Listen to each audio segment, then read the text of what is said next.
Halo pemirsa JPR TV dari Sabang sampai Merauke, dari Miangas hingga Pulau Rote. Bertemu kembali dengan saya Ladiantri Arfiani dalam program Kominfo Newsroom.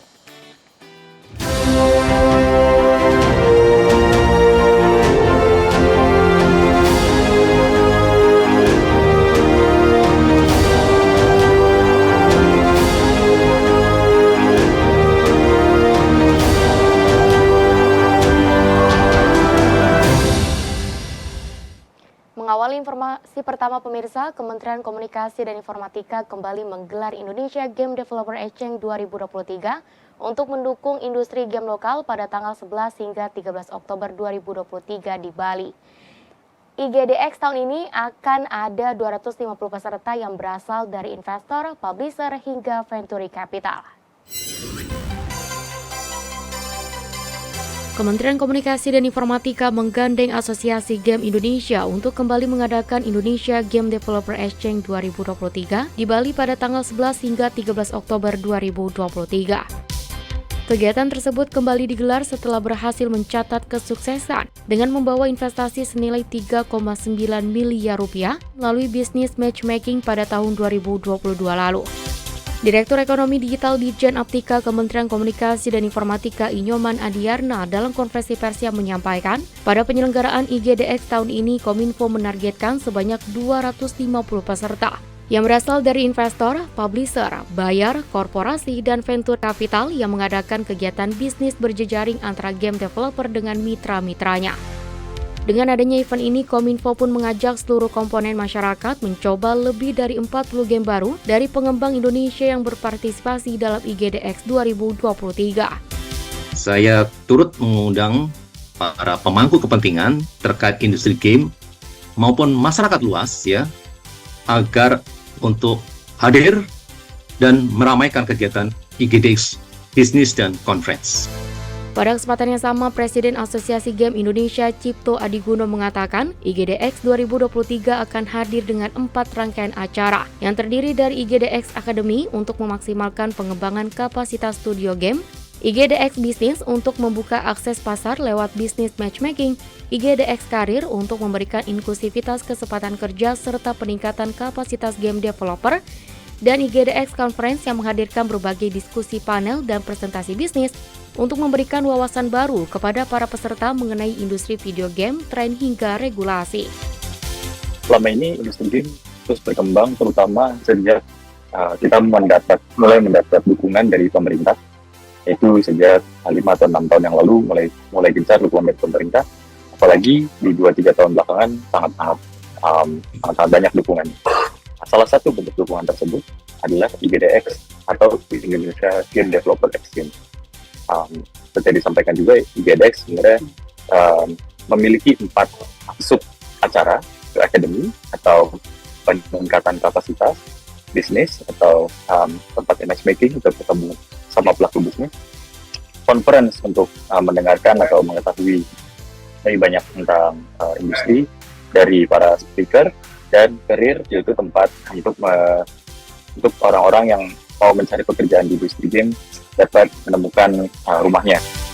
Kominfo mencatat hingga saat ini telah ada 98 studio game yang tersebar di seluruh Indonesia dengan perkiraan nilai ekosistem gamenya akan mencapai 16 triliun US dollar pada tahun 2025. Informasi lainnya pemirsa, Badan Nasional Penanggulangan Bencana menyebut ada 6 provinsi prioritas dalam musim kemarau dan penanganan karhutla. BNPB pun akan mempertebal dukungan pemadaman karhutla dengan mengirimkan APD dan penambahan armada heli pemantau.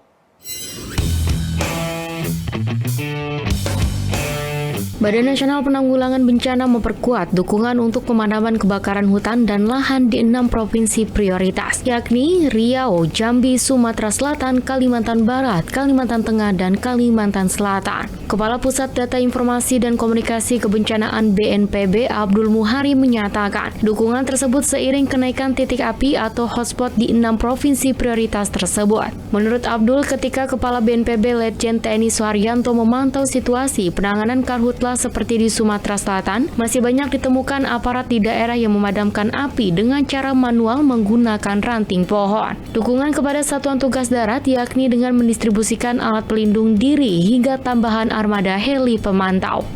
kita sudah memberikan dukungan, mendistribusikan dukungan ke daerah, baik itu APD, karena beberapa kali memakai rubber boot, sepatu boot karet, tentu saja kalau misalkan kita menginjak bara api itu pasti terbakar, melepuh. Dan itu juga kita sudah berikan dukungan APD, perlengkapan untuk para petugas di sana ya. Ada pompa dan lain-lain yang kita harapkan dengan kita, Bapak Kepala BNPB melihat langsung di lapangan, apa yang kurang langsung dipertebal, apa yang kurang langsung dipertebal. Untuk Provinsi Riau, BNPB mewaspadai kenaikan titik api di Kabupaten Indragiri Hulu, Kampar, dan Bengkalis. Kemudian di Sumatera Selatan adalah Kabupaten Ogan Komering Ilir. Sementara itu di Kalimantan Barat, BNPB mewaspadai wilayah Kabupaten Ketapang, Sintang, Sekadau, dan Sanggau. Sedangkan di Kalimantan Tengah yakni Kabupaten Pulang Pisau, Sukamara, Kota Waringin Timur, dan Kapuas. BNPB juga mewaspadai seluruh wilayah Kalimantan Selatan sehingga perlu untuk menurunkan heli patroli guna memantau titik api. Selain itu, unit untuk teknologi modifikasi cuaca yang disiapkan di Kalimantan Barat akan digeser untuk pengendalian titik api di Kalimantan Selatan. Kita harapkan karena tadi juga bukaan awannya sangat besar, sehingga mungkin dalam beberapa hari ke depan, kalau tadi kita lihat memang faktor gelombang ekuator tidak terlalu signifikan di daerah Kalimantan Selatan, tapi kita harapkan ini bisa optimal dalam mendukung pemadaman. Pemirsa, BPJS Kesehatan terus menggalakkan upaya promotif preventif demi mengendalikan angka penderita penyakit kronis. Tercatat sampai dengan 9 September 2023 ada 21,74 juta peserta JKN yang telah memanfaatkan layanan screening riwayat kesehatan untuk mengetahui potensi risiko penyakit yang dimilikinya.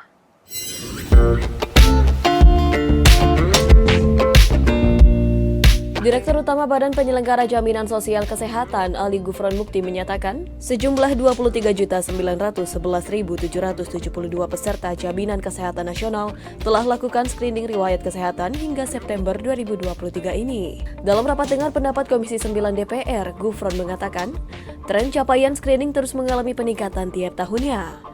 Screening riwayat kesehatan merupakan self-assessment yang dilakukan peserta atau dokter di fasilitas kesehatan tingkat pertama untuk mengetahui risiko penyakit yang diderita peserta. Peserta berisiko yang terdiagnosa akan dapat dirujuk sesuai dengan indikasi medis. Dari screening riwayat kesehatan tersebut, terdapat 3% peserta berisiko jantung koroner, 1% peserta berisiko diabetes mellitus, 1,2% peserta berisiko gagal ginjal kronik, serta 8% peserta berisiko hipertensi. Setelah dilakukan screening, maka dilanjutkan dengan deteksi tertentu sesuai dengan risiko penyakitnya. Nantinya para peserta dengan risiko diabetes mellitus dan hipertensi akan didaftarkan ke dalam program pengelolaan penyakit kronis atau Prolanis untuk mendapatkan berbagai layanan. Selain itu, para peserta yang di-screening juga akan mendapatkan pesan WhatsApp Les sebagai pengingat untuk menindaklanjuti risiko penyakit peserta. Nah, bagi peserta Prolanis akan mendapatkan pelayanan konsultasi kesehatan, pemeriksaan penunjang seperti GDP, HbA1c, kimia darah, pelayanan obat, edukasi, dan senam Prolanis, dan pemantauan status kesehatan. Bagi peserta PRB mendapatkan tentunya pelayanan obat sesuai ketentuan. Pemirsa, bertepatan dengan World Tourism Day pada tanggal 27 September 2023, pemerintah melalui Kementerian Pariwisata, Ekonomi, dan Kreatif bersama Asosiasi Pemandu Gunung Indonesia mempersembahkan Indonesian Mountain Tourism Conference 2023. Kegiatan ini bertujuan untuk pengembangan wisata gunung berkelanjutan di Indonesia guna menjadikan Indonesia sebagai epicentrum wisata gunung di kawasan tropis ASEAN hingga dunia.